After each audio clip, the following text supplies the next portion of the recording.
guys, welcome back to the Lollygaggers Fantasy Football Dynasty Show. I am your host, along with my co-host, Ace Garcia, and like I mentioned, my co-host, Zang. Zang, how are you doing today, my good sir? I'm wonderful. I'm good. I'm not coughing. I'm good to go. Try to. It's okay. No, I'm good. I can't believe we're 10 weeks in now, already up to double digits, and definitely adjusting my my perspective on this. You know, we went into the 20s for baseball, so part of me is like, okay, we're getting into the heart of it. Things are going, and then I realized, only a few weeks left. I think 4 weeks before playoffs start. So we're getting down to brass tacks. It's getting close. Absolutely, yeah. Before you know it, we yearn for football season, and then when it's finally here, it goes by so quick. We absolutely hate it, but we love it. It's been an absolutely exciting year, especially in this league, and it continued this week. Absolutely, we had some amazing matchups yet again. So let's get right into it with the matchup minute. And our first matchup of the week is going to be Al Martinet coming into this matchup 4-5 against Flaming Prius, who came into this matchup 5-4. So two guys, again, this league is very, very close. Most teams only separated by about a couple of wins here or there. So yet again, two guys, Al Martinet, of course, looking to get to 500. Flaming Prius looking to stay above 500. So let's get right into it. Al Martinet got the scoring kicked off on Thursday night in what was an absolute snooze fest between the Broncos and the Raiders. Both the standalone primetime games this week on Thursday night and Monday night were absolute atrocities to the eyes. I apologize to anybody who watched either of those games. I'm sure you can call somebody and claim some kind of financial compensation for having to sit through that massacre that was the Broncos and the Raiders. So RJ Harvey getting the scoring started, and like I said, it was a stinker, so not much fantasy scoring coming out of that game. RJ Harvey with only 3.8 points, 4 carries for only 9 yards, including 2 receptions on 9 yards. Don't usually mention somebody with that poor of a performance. The only reason I bring it up is because J.K. Dobbins did leave that game with an injury, so having RJ Harvey, who is now the lead back, that could absolutely prove fruitful for Al Martinet. So just a little note to move forward with. Scoring, of course, continued on into Sunday. Jared Goff leading the way for Al Martinet with 24.8 points. He had one of his best, just most clean, efficient games of the season. 25 of 33, 320 passing, 3 touchdowns, and a 44-22 stomping of the Commanders. So again, Jared Goff just continued. The Lions continuing to roll. Daniel Jones also providing a pretty solid game, although the turnovers do continue to plague him. It's definitely something to be taking a look at as we go forward into the season, but still 16.5 points from him, 19 of 26 for 255, a passing touchdown, did throw a pick, did run the ball for 53 yards, did also lose another fumble. It had been an issue in Daniel Jones's career, even dating back to his time in New York, not being able to hold on the ball when that pressure gets there, so definitely something to look at as we go forward. Looking ahead over to Flaming Prius' side of it. Apologies out Martinet. This one was not very close because Flaming Prius had a couple guys led none other than the leading scorer of Fantasy Week, Jonathan Taylor, who absolutely gave those people in Germany a show.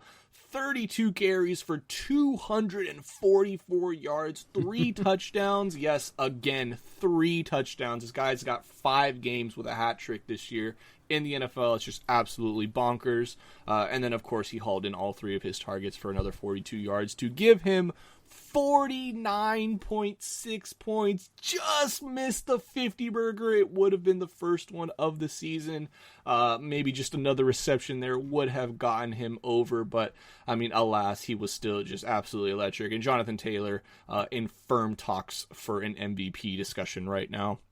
Absolutely, Ace. I think you got to go in and do some commish powers to, slide him those extra 0.4 points. We need a 50 burger. This has got to happen. Yeah, this one was as close as we were ever going to get it. Yeah, that might have been our chance. As you said, not a terribly close matchup here. Actually, ironically enough, our cardio king for the matchup, Sam Darnold, was on Flaming Prius's team. He was 12.3 below what he was expected to do. So it could have been even more significant, but you see it in pretty much every facet of the sort of superlatives here.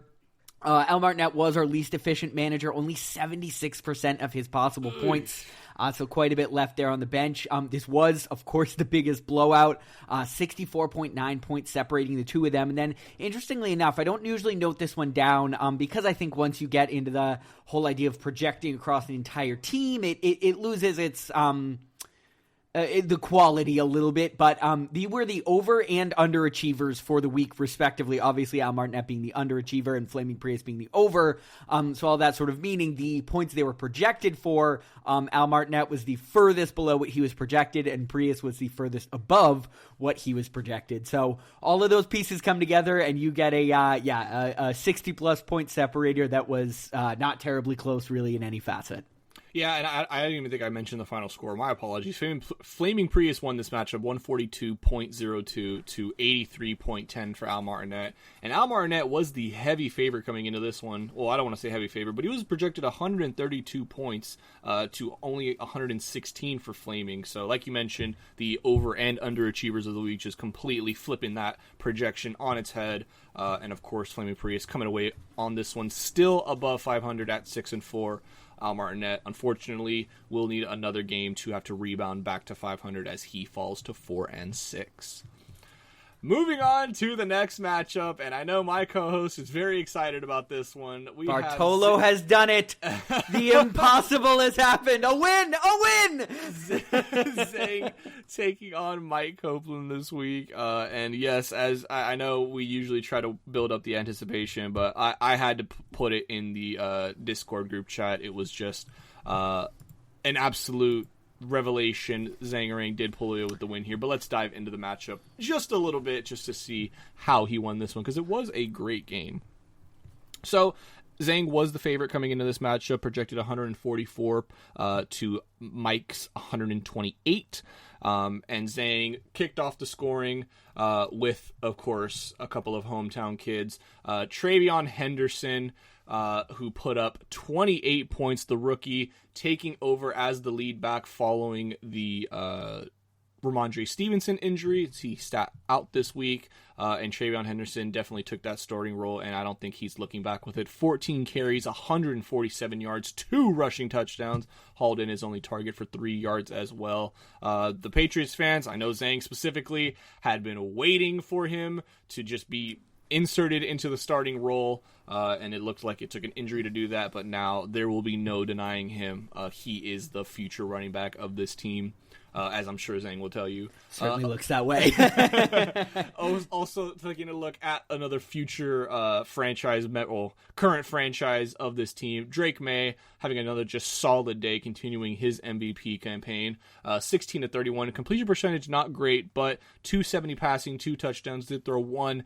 It was a rough pick in the end zone as well that took points off the board. Also did run the ball 7 times for 13 yards, but putting up a solid performance, 19.1 points there.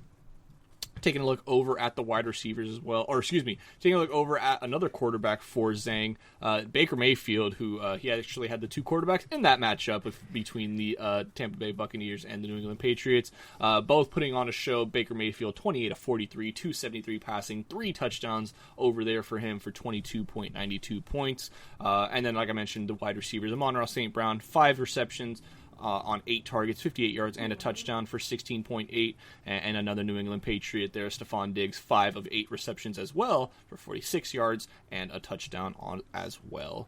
Going over to Mike's side, he fought valiantly. Caleb Williams putting on another solid performance, 20 of 36 for 220 passing, 1 passing touchdown, 8 carries for 63 yards, and another rushing touchdown on top of that for a nice 25.10 points. Ashton Genty got it kicked off on Thursday night with 19 carries for 60 yards, a touchdown, and 3 receptions as well for 15.3 points.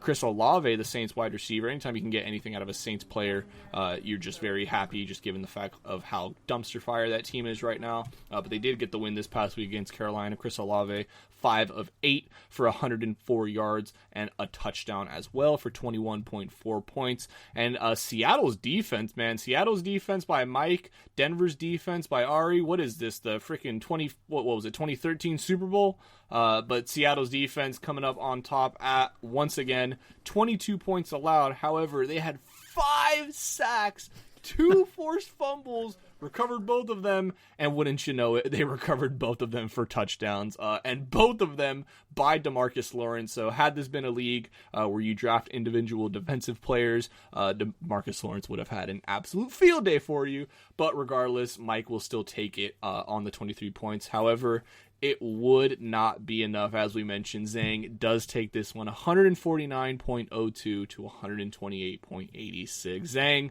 why don't you tell us a little bit about your victory and how much this means to you, man? I mean, you finally escaping the depths of, what was it, six straight losses. Six straight, yeah. So won the first 3, lost the next 6. One's the beginning of a streak, so hopefully we will be talking about my streak next week. No, this was a really interesting matchup. A lot to break down here. There was a point where Seattle's defense, I think, had 32 points. And at that point in the day, I was feeling pretty comfortable and pretty happy about my win. And then they were there, and I'm thinking, oh my God, I'm going to lose to a defense. That did not end up happening, of course. To me, the big story of this one is the trade, and we'll just dip our toe into the water of that early.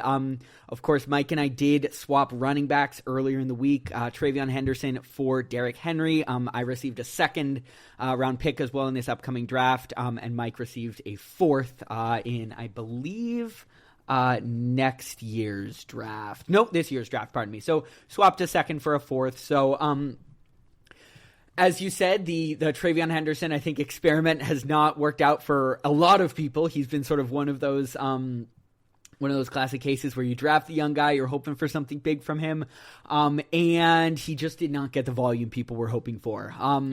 This week, he got it.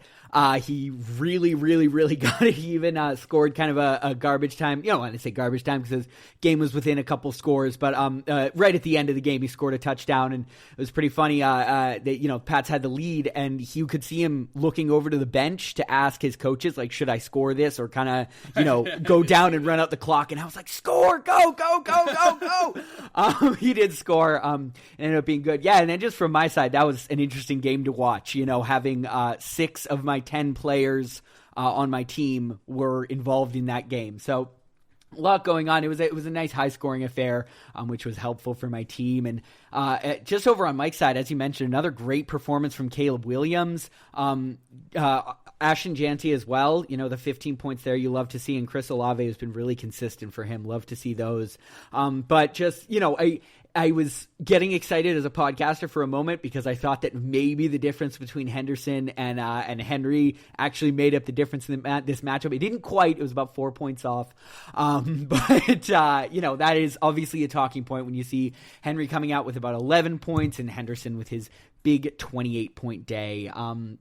We'll break down that trade obviously a little bit more later. I'll talk about some of my feelings on it, my thoughts on it, and we'll talk about that all. But I'm glad to be out of the loss column into the win column, and hopefully this is you know, the start of kind of at least getting back into playoff contention. You know, it's funny, I've been like, you know, Charlie Browning myself, being, you know, lamenting all of these losses week after week, and then I win one game and I'm like, oh, I'm one game out of a playoff spot. Like, yep. If I win next week, I'm potentially in. So that's how close this league is. It has been nice that things are so tight, even for us losers here. Absolutely.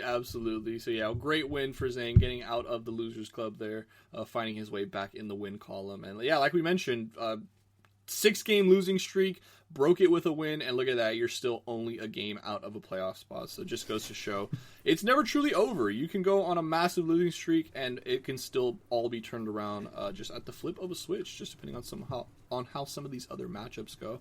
Speaking of these other matchups, let's dive into our next one here. This one, man, this was an absolute crazy matchup between Anna Kendrick and Oki Sooner. Anna Kendrick coming into this one 3-6, Oki coming into this one 5-4. Anna was the favorite to win this one by about 10 points, 137 to Oki's 127. So let's dive into this matchup here. Anna got the scoring kicked off on Thursday Night Football, having Bo Nix and Trey Tucker, although neither of them really able to do much, just over 13 points combined between the two of them. Bo Nix, 16 of 28 for 150 yards, did have the one passing touchdown, but 2 interceptions and 5 carries for -2 yards. Trey Tucker had 1 carry for 7 yards and 2 catches for 28 yards. So yeah, just like I mentioned, not a great start there from Anna, but he would get some help. Jahmyr Gibbs and Devon Achane, man, talking about coming in for the saving grace over, let me get this right here, just under 80 points combined between the two running backs. Jahmyr Gibbs, 15 carries for 142 yards, 2 touchdowns, also hauling in 3 receptions for 30 yards and another touchdown on top of that. A nice hat trick day for the Lions running back. And Devon Achane wanted to one-up him, 22 carries for 174 yards, only 2 touchdowns. I say only 2 touchdowns rushing on the ground, hauling in all 6 of his targets for 51 yards for 40.5 points there. So just massive days from the running back squad of Anna Kendrick. Got some more help as well throughout his team. George Kittle hauling in all 9 of his targets for 84 yards and a touchdown. That touchdown wasn't garbage time, but fantasy doesn't give a shit, garbage time or not. He gets 23.4 points there. And Atlanta's defense actually having a really solid game in a loss, overtime loss to the Colts. 1 interception. They did allow 31 points, but they had 7 sacks on Daniel Jones, including 4 forced fumbles. Unfortunately, they were only able to recover 1 of those. So they could have been a much bigger deficit, but 14 points from your defense, you will take that every day of the week. Okie Sooner battled back, though, and he got it from pretty much everybody on his team. Equal contributions across the board here, led by none other than his star quarterback, Matthew Stafford, with 26.9 points on the day, 24 of 36, 280 passing, 4 touchdowns, 3 carries for -3 yards. Yes, it was the kneel outs, but Matthew Stafford, I mean, he just continues his MVP campaign this year. That Rams team is looking just absolutely unstoppable. And as we mentioned, Okie Sooner led by the quartet of Rams players. We mentioned Matthew Stafford. He also has Devontae and Puka, both having great games as well. Devontae, 6 of 8 for 77 yards and a touchdown for 19.7. Puka, 5 of 6 for 64 yards and a touchdown for 17.4. And the Rams defense putting up a solid day as well. 7 points, but you'll take that. I think anything pretty much +5 from your defense, you'll absolutely take. An interception, a forced fumble with the recovery, a blocked kick. They did allow 26 points, however. They got up big really early and just kind of, took their foot off the gas a little bit there. However, although Okie was able to get help from a lot of people on his team, it was not enough. Anna Kendrick does come away with the win, 163.44 to 146.32 to insanely high scoring insanely high scoring players this week. Zang, why don't you tell us a little bit about some fun stats in this matchup? Yeah, as you said, really high scoring one here. Most points in a loss for any team this week. Obviously that being Okie, who lost here. Only 2 other teams aside from Anna would he have not beat. So definitely got shafted a little bit with the matchup here. Anna's quarterback Bo Nix did have a -11.3 points from his projection. He was our cardio king for the matchup, so he didn't quite perform well and didn't quite perform up to the point. I don't even know what I'm saying. If he had done even worse, perhaps Okie would have won. There we go. But and this was the most combined points in a matchup. Pardon me. Over 300 points total. So sometimes, we try and put together a lineup and see if we can top 300. These two got 300 all by themselves. So, yeah, really high scoring one. Tough break for Okie, who I know has had a couple tough losses as of late. Good win for Anna, who is, with a full lineup working his way back in, is tied with a couple of the rest of us there at 4-6 now, and again one win from a playoff spot. So. Absolutely. Yeah, just another great matchup between two powerhouses. And of course, although the record a little bit weak, he has just had these monster weeks. I mean, having Gibbs and Achane as your running back duo, that's absolutely insane. Anytime they have weeks like this, they can definitely carry you even when the rest of your team doesn't do so hot. So love to see that bounce back win here from Anna. Moving into our next matchup here, we have Sammy Yanks, taking on JMC. Sammy in this one, I believe, was the favorite coming into the matchup. Oh, I had just Yes, Sammy was the favorite coming into this matchup. Projected 145 points to JMC's 128.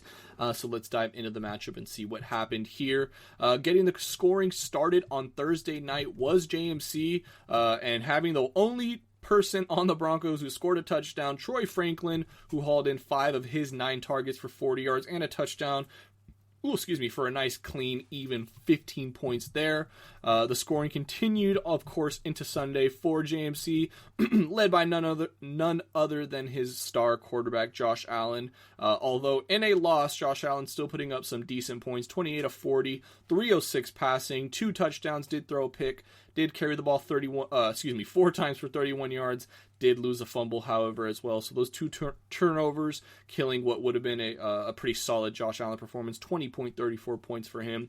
Kyron Williams, the Rams running back, having one of his best days of the year, 22.4 points for him, 14 carries for 73 yards, 2 rushing touchdowns, and hauling in 2 of his 3 targets for 11 yards as well.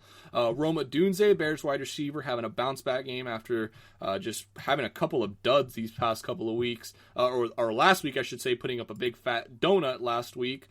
He bounces back in a big way, 20.6 points for him, hauling in 6 of his 10 targets for 86 yards and a touchdown. And Marcus Mariota, the backup quarterback for the Commanders, putting together a solid role in fantasy in relief, 16 of 22 for 213, 2 touchdowns, and carried the ball 5 times for 22 yards. Like I mentioned, 18.72 points for him. And Jalen Waddle, the Dolphins wide receiver, having another solid week there amid trade speculations. He stays in Miami and has a big day against the team that was speculated to trade for him in Buffalo. He hauls in 5 of his 7 targets for 84 yards and a touchdown as well.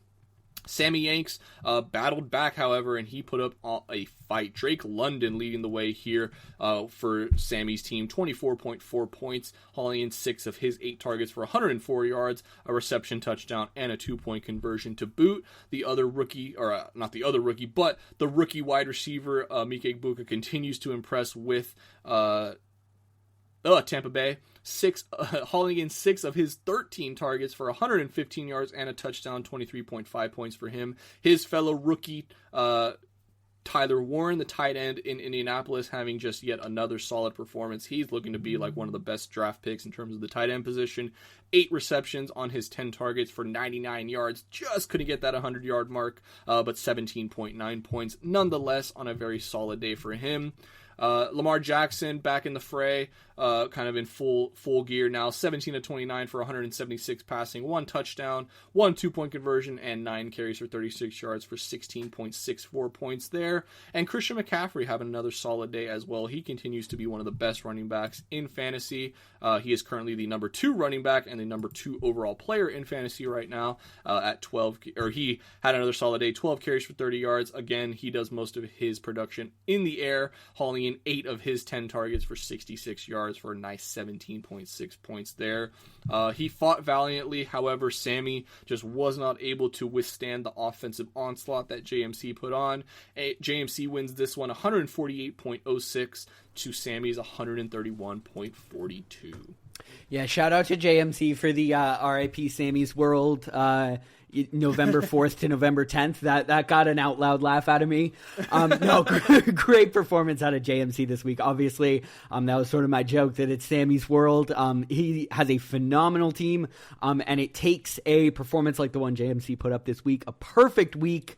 Shout out to JMC. Good job putting up that perfect week there. I'm obviously starting everybody correctly, and just, kind of put it together. That was the big notable stat here between the two of them. That JMC, really, he started all the right guys. Brandon McManus was our cardio king for the week. About minus 6.6 points from what he was projected to score there. So certainly nothing defining in the matchup. And yeah, just kind of one of those where it didn't quite break Sammy's way this week. Obviously, I think some of us thought some things were going to go differently. And you even saw that in, Sammy's Discord message, obviously. And, it didn't didn't break that way. So JMC does take the win. He and Sammy are now actually tied in record near the top of the league, and that's going to be an interesting one. I've sort of planted my flag on both of them, saying they're two teams I really believe in, and I'm definitely interested to keep track of how things sort of go for them the rest of the year. Yeah, absolutely. I know people are probably wondering where the bench blunders are this week. There really wasn't that many bench blunders as far as the first matchups are concerned. Nobody had incredible high scores on the bench, and if they did, it wouldn't have made a difference in this matchup. For instance, Sammy did have Woody Marks on the bench, who put up 16.10 points. If he would have started him over Rashid Shaheed, who only scored 3.3 points in that flex spot, obviously would have made this matchup a lot closer. Still wouldn't have given him the win, so officially it is not a bench blunder, but just kind of looking at how we view things certain like that. All right, moving in now to our next matchup of the week, and he stays hot coming into this matchup. Myself, Ace Garcia versus Bose. Like I said, coming into this matchup 5-4 after starting the season 0-4. Bose rolling into this matchup 3-6. Bose also, like I mentioned, coming into this matchup had what were his last wins? What streak is Bose on? Why can't I see it? Ooh, we're looking at Sleeper. I think Bose had lost a couple of the last ones. Yeah. I could totally be wrong, but no, that sounds about right. Yeah, he lost last week against Flaming. He lost the week before that against Sammy. So yeah, I'm not totally stupid. Bose coming into this matchup, yeah, at least the last 3 weeks coming into this match, a little bit slow after starting 3-3. So let's dive right into it. This was an insanely close matchup here. I got the scoring started on Thursday night with J.K. Dobbins, who I had just traded for, as we mentioned in last week's episode. He had 18 carries for 77 yards, hauling in his one target for 7 yards for 9.4 points. But, like I mentioned, with the first matchup of the week in R.J. Harvey, J.K. Dobbins did suffer an injury. He is seeking a second opinion as we speak, which is never a good sign whenever they're looking for a second opinion. So we will see what happens there. Just absolutely brutal, somebody that you just trade for, and they're already injured. So that's just, that's kind of how my luck has been this year. But regardless, we persevere and we push forward. The scoring did go into Sunday. David Montgomery putting up 10.10 points for myself, 15 carries for 71 yards, and a 2-point conversion, hauling in only the one reception he saw. Theo Johnson, the tight end, the young rookie tight end for the Giants, hauling in 7 of his 8 targets for 75 yards for 14.5 points. Again, and then the Baltimore defense hooking me up with 9 points there, 2 interceptions, only 19 points allowed, a sack, 2 forced fumbles, including 1 recovery. Bose, however, he did not make it easy for me one bit. Jacoby Brissett in garbage time, 22 of 44, which hilariously enough was also the score that they lost by, 22 to 44. That was his completions to his pass attempts. So Jacoby Brissett, 22 of 44 for 258 passing, 2 touchdowns, a 2-point conversion, also toted the rock 4 times for 31 yards, but he did fumble the ball twice and lost both of them. So could have had a nice solid performance there, but only 19.42 points for him. Zach Charbonnet on the Seattle Seahawks, and that bludgeoning, like I mentioned, that took place 44-22. He had 14 carries for 83 yards and a touchdown for a nice 14.3 points. Marvin Harrison, another person in that matchup, with 14.3 points himself, hauling in 3 of his 12 targets. Man, it could have been a lot better, for 33 yards and a touchdown and 2-point conversion himself. This one, however, I feel like most of the times with my matchups is won whenever the Chargers play, and that was the case yet again on Sunday Night Football. Ladd McConkey with his best game of the season, 20.7 points, hauling in 4 of his 6 targets for 107 yards and a touchdown. Kamani Vidal, another stellar performance from the backup, 17.8 points, 25 carries for 95 yards with a touchdown, hauling in his 1 target for 13 yards. And Herbert wasn't his best game of the season, but he was efficient, didn't turn the ball over, 20 of 33 3 for 220, 1 passing touchdown, and 5 carries for 19 yards for 14.7 points. Dicker the kicker also contributing 13 of his own, making 3 of 4 field goals, including 1 from 50 and both of his extra points. And with that all being said, Bose had a chance to win it coming into Monday Night Football. He had Jalen Hurts, he had Devontae Smith, and they had some very, very solid games. Devontae Smith putting up 16.9 points, catching 4 of his 7 targets for 69 yards, nice, and a touchdown. And Jalen Hurts, 12.02 points for him, 15 of 26 for 183 passing, 1 touchdown. 5 carries for 27 yards, did lose a fumble, like I mentioned, for 12.02 points there. It would not be enough. I hang on to win this matchup 115 even to 108.84 from Bose. Man, just an absolute brutal loss for Bose. The Monday night game went exactly as I needed it to go, just absolutely low scoring. Scared the shit out of me when Jalen Hurts hit that bomb to Devontae. I'm like, you gotta be fucking kidding me. There's no shot. That's gonna be the only touchdown of the game, and it's gonna be the one guy that he needs it. But I was able to pull through much to the chagrin of Bose there. But regardless, it was an insanely close matchup. And yeah, why don't you tell us a little bit about it? Yeah, Bose continues a tough streak here. As you said, losing a few, and losing in that way is obviously tough. I think if anyone had to, put a little skin in the game, they all would have bet on Bose winning that matchup. And of course, as you said, sometimes it just doesn't quite work out that way. Ace got lucky in a couple respects here, obviously with how things turned out in that matchup, but also recording the fewest points in a win, just 115 points. Aside from Bose and of course Al Martinet, who we mentioned earlier, Ace would have lost to everybody else. So definitely got lucky with the matchup there, and yeah, Ace, you kept your streak alive. That's sometimes it's play who you play. You play who you play. Sometimes it's a little bit of skill. Sometimes it's a little bit of luck. Sometimes it's a lot of both. Or sometimes it's a lot of luck. Or a lot of luck. Yeah. In this case, if don't want to denigrate you too much, but there was definitely some luck involved in this one. That. You can't say that. No. I would never. Hey. Oh, man, absolutely, yeah. So this was just a crazy matchup. Happy to come away with the win here. And yeah, like I said, staying alive. Ha, ha, ha, ha. Staying alive. Staying alive. I am now on a 6-game heater, by the way. Not too bad. I say this with the utmost respect for the rest of the league. Watch the fuck out. Yeah, and is somebody on their way back soon, Ace? I don't know what you're talking about. Perhaps a Joe from Cincinnati? Perhaps I might be getting a reinforcement to replace my old and worn out Joe with a brand new one. Replacing your Joe. Getting the new model of Joe from Cincinnati. Yeah, getting Joe 2.0. So we'll see what happens there. All right, moving into our final matchup of the week, and of course we always do this, leaving our closest matchup of the week. And man, this is by far the matchup of the week here. It just had all the parameters facing it.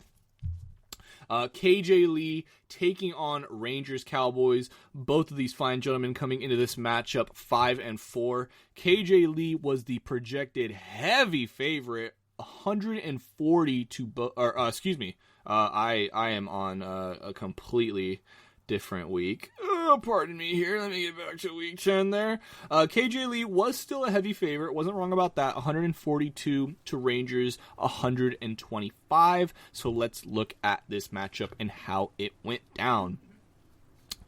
Looking over who got the scoring started for Rangers Cowboys, Jackson Dart with 26.28 points there. The young rookie continues to impress in fantasy purposes, to say the least. 19 of 29 for 242 passing, 6 carries for 66 yards, and 2 rushing touchdowns. Did lose a fumble, however. But the big story coming away from this game was Jackson Dart left the game in concussion protocol. It is his 4th time this season he's entered concussion protocol. So it's just something that you definitely want to keep a look out for. And with obviously the way the Giants season is going for them, there really is no purpose of putting him back out there, especially with the injuries they've already suffered. And yeah, I mean, they fired their head coach, Brian Daboll, so they're just in full tank mode at this point. You wouldn't want to risk Dart anymore, but that could prove big for Rangers as that fantasy season moves forward. Nico Collins having a big day as well. I believe this one was his best game of the season. 22.6 points there for the whiteout. Yes, and it was his best game of the season by 0.2 points. So wouldn't you look at that? And funny enough, both his highest games of the season came against Jacksonville. So why don't you take that with a grain of salt? But either way, he put up 22.6 points, like I mentioned, hauling in 7 of his 15 targets, 136 yards, and a 2-point conversion. No touchdown, but just solid yards, catches, and of course a 2-point conversion all around. Breece Hall also having a really solid day. Breece Hall and Josh Jacobs, will go with both running backs here. They had very similar stat lines and scores. 19.7 points for Jacobs on 21 carries for 74 yards, a touchdown, and hauling in 5 of his 6 targets for 33 yards. Did lose a fumble, however, so just losing that fumble, unable to break the 20-point threshold. Breece Hall also a solid game with 21 carries of his own for 83 yards, and he did only have 1 reception, but it was a big one for 42 yards and a score. Like I mentioned, give him 19.5 points there. Moving over to KJ's Lee side, he needed a fight back, and he needed a fight back in a big way, led by none other than the big boy, number 1 tight end in our fantasy league this year, Trey McBride, with 27.7 points, hauling in 9 of his 13 targets for 127 yards and a touchdown. Like I mentioned, McBride, the number 1 tight end in our league, he just continues to be absolutely dominant. And like I mentioned, nobody has loved Jacoby Brissett being inserted into this role, the starting QB role, more than Trey McBride. He has just absolutely taken off since Brissett has taken over the starting role. So, of course, I bet for KJ Lee, he's hoping Brissett will keep that role. Looking across his team, Jackson Smith-Njigba, the best wide receiver in football this season, continues to dazzle, hauling in 5 of his 6 targets for 93 yards and a touchdown of his own, 20.3 points for himself there. JJ McCarthy giving a relatively solid performance, getting just about what he was projected, so 16.72 there. He was projected 16.85. 20 of 42 for 248 and a passing touchdown. Did throw the 2 picks, however. Also toted the rock for 5 times for 48 yards there. With all this, KJ, it really came down to Monday Night Football, and although Rangers had Josh Jacobs and had him have the big night, along with Christian Watson as well, the wide receiver who put up 6.5, it was not enough. Rangers does fall to KJ Lee, 124.88 to 128.52. Just an absolute heartbreak there for Rangers. Really, really close one. Yeah, just 3.6 points separated the two of them. Obviously, that is our narrowest victory of the week. Just paper-thin margins. The bench blunders, or bench situation, I should say, is kind of interesting, where when you look at it, Rangers didn't have anyone to put in. He was slammed with buys, 4 different guys on bye weeks, one out. The only player, quote-unquote, on his bench that got points was Detroit's defense. Now it's just 2 points, which still was less than Buffalo. So just a tough week for Rangers. Wasn't really anything else he could do there. Obviously, like I said, slammed pretty hard between Mahomes, Kelsey, Pickens, and Ferguson, all on bye weeks. It's going to be a tough one for Rangers, and really, really a brutal roll of the dice that came in a week where he was facing off against KJ Lee, who it was tied with him in record, and just losing by 3 points after all of that is pretty heartbreaking. So it's been quite the exciting resurgence for Rangers. This certainly isn't a death blow to him, but definitely frustrating when you get that close in those circumstances and just can't quite walk away with the win.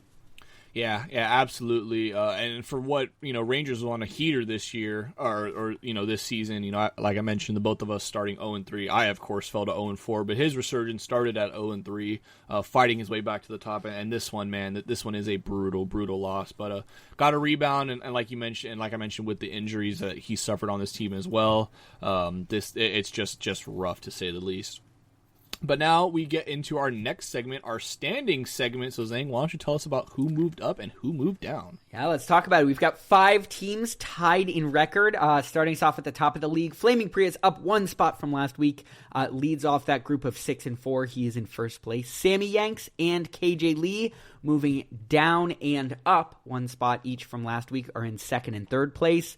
And then JMC and Ace Garcia are in 4th and 5th. JMC moving up 2 spots from last week. And Ace, after starting 0-4, is now tied for the best record in the league. So, long season, folks. Not that long, as we talked about at the beginning, but long enough that you can pull off something like that. Rangers, Cowboys, Okie, Sooner, and Mike all sit currently at 500. Sooner and Mike stayed in their positions from last week at 7th and 8th. And Rangers, in 6th place, did move down 3 spots as he took that loss to KJ Lee. Our next group in 9th, 10th, and 11th is Zangarang, Anna Kendrick, and Al Martinet. I moved up 1 spot, Anna up 2 spots, and Al Martinet down 2 spots. And for the first time in a while, we actually have a lone team at the bottom of the pyramid. It is Bose at 3 and 6, down 1 spot from last week, and alone in the basement. That's actually a mistake, by the way. I totally just set you up for failure. He's 3 and 7. He is 3 and 7, 8. 3 and 7. No, I'm kidding. I am very much a victim of Ron Burgundy syndrome, where you put anything in front of me and I'll read it. So I'm a journalism major who read off a prompt when I did my radio show in college. So believe me, I'm right there with you. You could have told me he was 3 and 15, and I probably would have said it. Oh man. Yeah, team of the week is next, of course, talking over those players, the best at each position who was started. Matt Stafford at 26.9 was our best quarterback for the week. He, of course, plays for Okie. Jonathan Taylor, as close as you're going to get to that 50-point performance for Flaming Prius. He has been an absolute revelation in Prius's team and is a big reason why he is sitting on top of the league right now. He did score 49.6, as we mentioned. 40.5 from Devon H.N. Over on Anna Kendrick's team is not too shabby either. 40 points from both running backs. It's a big week in the Lollygaggers League. Drake London and Jameson Williams are wide receivers for this week. They play for Sammy Yanks and Flaming Prius, respectively. They were at 24 and 23 points. Trey McBride, who you talked about earlier, has been just on an absolute heater, showing up week after week in the team of the week segment with his 27.7 points this time for KJ Lee. Jameer Gibbs was our flex player for Anna Kendrick. Second time Anna is having somebody show up on this list. 38.2 for Jameer, which is big week for big week for Anna's team. And then of course Travion Henderson, my newly acquired running back with his 28 points, was our super flex for the week. A bit of a slow week overall on the quarterback front. He actually outscored our highest scoring quarterback, Matt Stafford, but of course doesn't work quite like that. So, yeah, big week in the offensive room outside of quarterbacks. For the kicker, Jason Myers on Flaming Prius's team, and his 15 points did lead the kickers. And then we talked about Mike's defense, the Seattle Seahawks, with their 23 points. They were our best defense of the week. And what's our grand total of the week, Sam? Our grand total is 297.2, so just a bit shy of that 300 mark. Now, I have to say, I was thinking this over, and it's a little peculiar because we did have a matchup that had 300. But I think it's more of a... This single team. Single team, yeah. So 301 matchup is, obviously a little bit more common than 3, because we're just taking, hypothetically, let's say it's one team. It's one team. This is what happens. I get so thrown out of whack when I have it's Veterans Day, so I don't have work today. I'm not at school. I am so thrown out of whack. I was like, oh, what is it? That's really weird. It's not one team. Yeah, that's because that was 2 teams, not one. Wow. This is raising the youth of America, ladies and gentlemen. All good there. This is actually a great time now that you mention it, however. Want to take this time to send a heartfelt thank you to all our veterans out there, to all of them in the Lollygaggers channel, to all of your family members in the military, to anyone you may know. I personally want to just shout out my brother and both my godparents. Both my godparents served in the Navy, and my brother served in the Marines. So just have a little bit of extra appreciation for our military and the families. Both have, put tremendous sacrifice down for the betterment of the country and for all of us to live in comfort. So just want to say a big heartfelt thank you to all of our veterans out there. We appreciate you, and thank you once again. All right, moving into our next segment here, we have our wasted waivers. And first up on the docket is a tight end, rare enough. We don't really get too many tight ends on wasted waivers. Juwan Johnson, the tight end out of New Orleans, 19.2 points on the day for him. I am not particularly confident in him to continue this trajectory, or not trajectory, but to continue that level of consistency. Although he has been relatively solid, all things considered. He is the current number 7 tight end overall, so I might bite my words there a little bit. He's strung together a couple of solid games in a row now, 4 games in a row of at least double-digit points, and of course this game against Carolina being the biggest game of the season, is going into a bye week the following week, this week 11, so won't be useful to anybody this upcoming week, but maybe somebody you want to stash on your bench in case you're having a little bit of tight end issues. He has been relatively consistent, although the snap percentage has dropped for him. The points have stayed consistent, so definitely like to see that out of him. Our next wasted waiver on the week is Minnesota wide receiver Jalen Naylor, putting up 23.4 points on the day for him. Now, Naylor, this is definitely somebody I am much less confident will be able to continue this level of success. This was by far his best game of the season, hauling in 5 of his 6 targets for 124 yards and a touchdown. However, he is in a wide receiver room behind Jordan Addison and, of course, Justin Jefferson, and he is the 59 ranked overall wide receiver in the league currently. So this might have just been a one-off kind of pop-off game for him. Don't necessarily expect him to, produce at that level consistently, but barring an injury to one of those top guys, you never know, he might be someone to look up for. And the final one of the day, final wasted waiver of the week, is going to be a quarterback. We went 3 different positions. Love that when that happens on the wasted waivers. We go in a quarter. Yeah, nice little even spread. We are going to quarterback this week. Davis Mills, the backup QB for the. I almost said the Strouds. And if anybody watches Tom Grossi and watches his NFL scripted videos on YouTube, you'll know why. Man, that just goes to show you how much I'm influenced by media. But yeah, the Davis Mills, the backup quarterback for the Texans, putting up just an absolutely bonkers day in relief. He was the number 1 quarterback of the week, and he was on waivers, so that's just absolutely mind-boggling. 28.68 points for him, 27 of 45 for 292 and 2 passing touchdowns.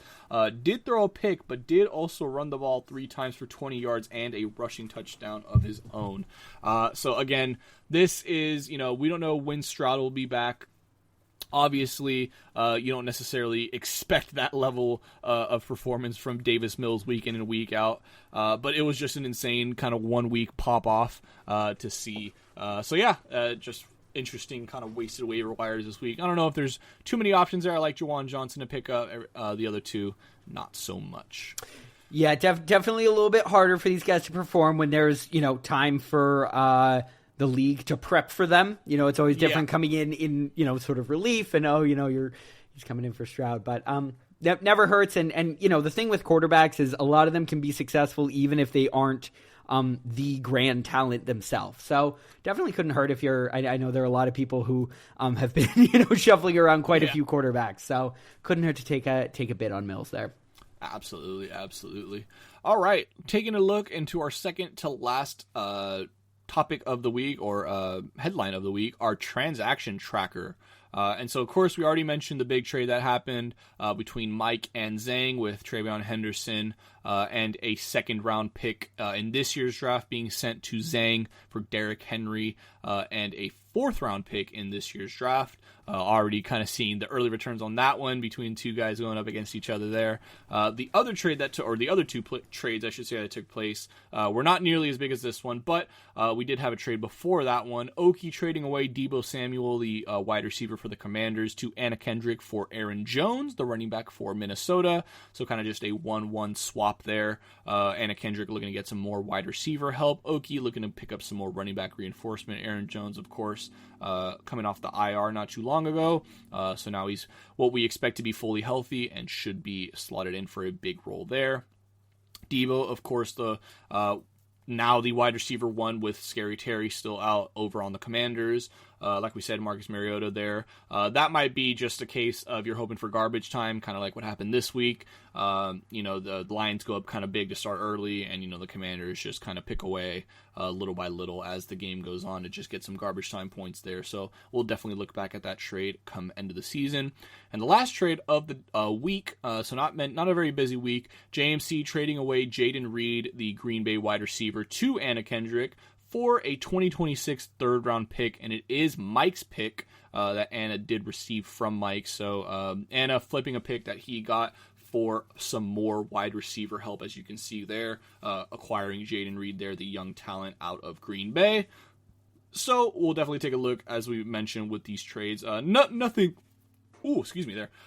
too, drastic, crazy. Obviously, the biggest one being the Travion Henderson deal. And I think that's mostly just because of the massive week that he had this week. Obviously, don't expect that every week. I'm sure Zang is now that he's on his team. And, of course, him being a Patriots fan. But yeah, definitely a solid trade, always nonetheless. Yeah, absolutely.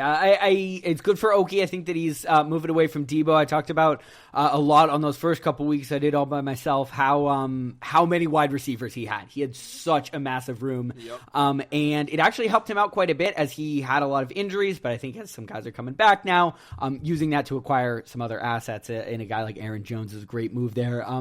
We know JMC loves a pick, so he is he's gotten another one of Mike's there, and just a nice reinforcement for Mike in the wide receiver room. Obviously, the big trade of the week is the one that does involve me. So being on the pod, I'd love to kind of just take a moment to break down my thinking. So I was actually offered this trade I think 2 weeks ago, maybe. So it's been there for a while, and I did not take it. Because I don't want to be a biased Pats fan. And we have obviously some high hopes for I think what Henderson could be. He has not been that yet up until this week. And I think early returns on Vrabel's system have really shown that it's a lot like those sort of later Brady Belichick years where there wasn't one guy you could count on, particularly as a running back. It was much more about the sum of the parts, the sum of the parts being, the whole being greater than the sum of the parts. There we are.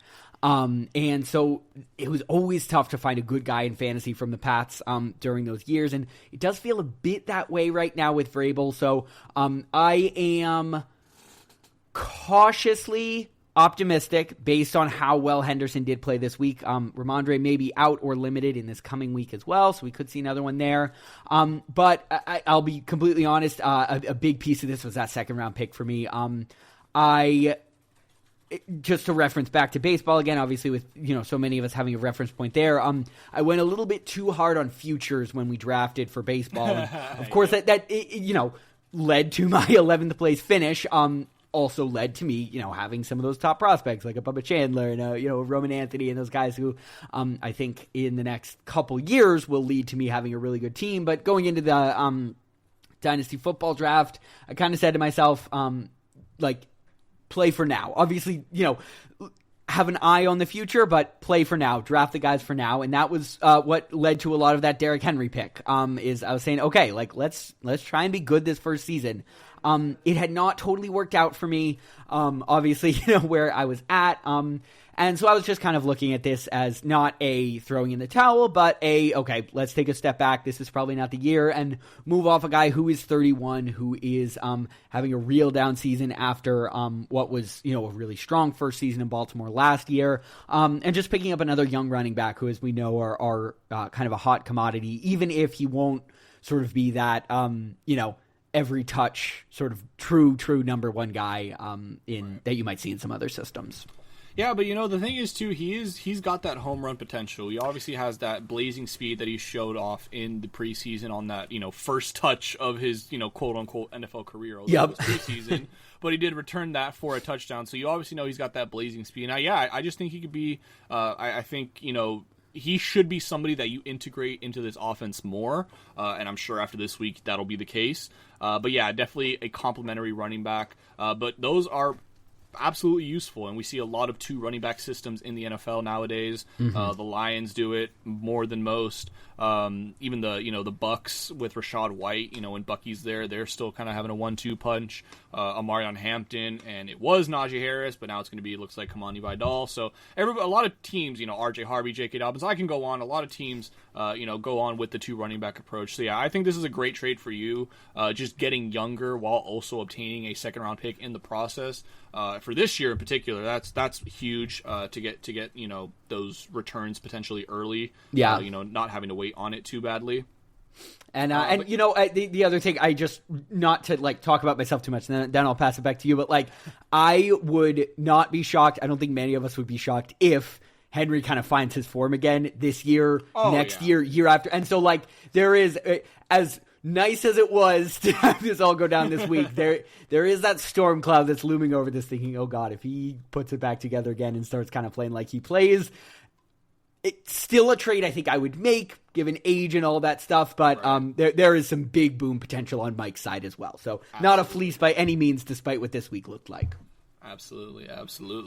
All right, and so Zang, finish us off, my boy. What do we have to look forward to in next week's match? Yeah, moving on from this week, but we'll touch on next week. We will start off with Al Martinet versus Sammy Yanks. They have inverted records here. Al Martinet at 4-6, with Sammy at 6-4. Sammy is a pretty heavily projected favorite at 65% right now. And just taking a quick scan, it does look like they have all of their lineups in. So we could be in for another bit of a barn burner when it comes to Al Martinet.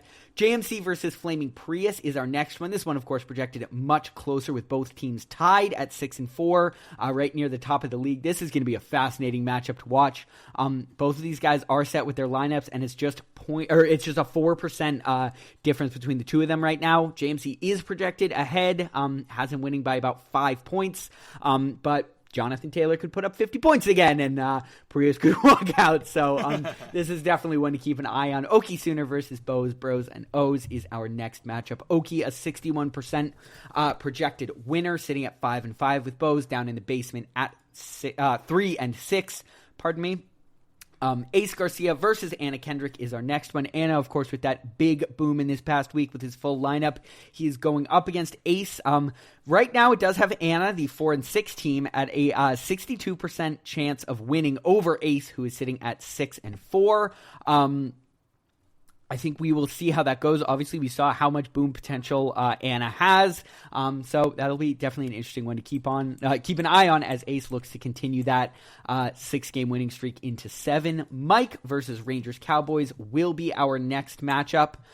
Mike is projected to score about 102 points, with Rangers Cowboys projected at 111. So he is a 57% chance winner, projected again over Mike.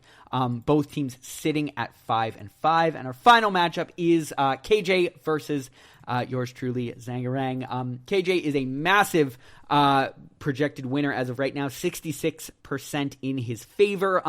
I am without a tight end as of right now. My starting tight end, Dalton Kincaid, is out with an injury, and my backup was on IR. So I just dropped him, waiting for a tight end to, sort of materialize throughout the week. So I have a feeling it'll be a little bit smaller, but it is safe to say that KJ is the betting favorite in this one, of course, sitting at 6-4, with me at 4-6. And that is what we're looking at for next week, week 11. Oh, man. Yeah, the season is just flying by. Absolutely hate to see it, but I mean, it's getting into the nitty gritty, man.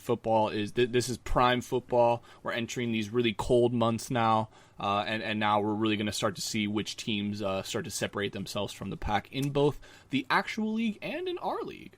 Hate to see it, but love to watch it, if you will. Absolutely.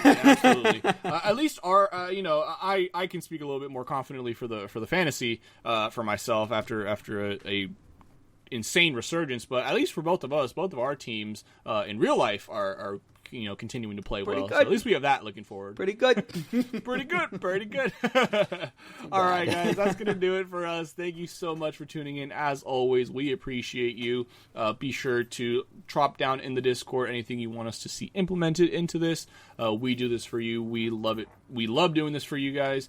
This league is so much fun, and man, it's just every week it seems like, oh, we're going to get some separation. Nope, everybody's right back into the same kind of melting pot. So I can't wait to see how this league is going to look like down the stretch going into the playoffs.